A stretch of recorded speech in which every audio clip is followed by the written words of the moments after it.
இது வந்து பாத்தீங்கன்னா ZSH. இது வந்து எங்க வரும்னு பாத்தீங்கன்னா இப்ப காலியோட நியூ அப்டேட் இல்ல நீங்க எந்த மிஷின்ல வேணாலும் நீங்க இன்ஸ்டால் பண்ணிக்கலாம் ZSH டெர்மினல்.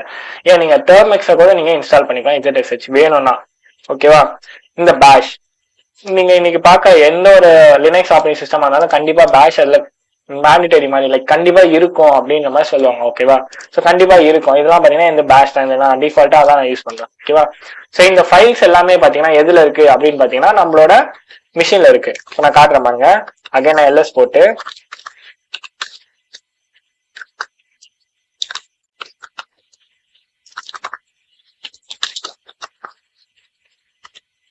ZSH நான் டைப் பண்ணேன். ஓகேவா? இங்க இருக்கு பாத்தீங்களா ZSH இந்த டெர்மினல் அந்த ஷெல் அது இங்க இருக்கு பாருங்க. சோ இதை இங்க நான் இங்க டைப் பண்ணனால தான் அது அங்க ட்ரிகர் ஆகுது. அது ஏன் பின் ஃபோல்டருக்குள்ள வச்சிருக்காங்க அப்படின்னு பாத்தீங்கன்னா இப்போ நான் வந்து இந்த பின் ஃபோல்டருக்குள்ள இருக்க ஃபைல்ஸை எங்க இருந்தாலும் நான்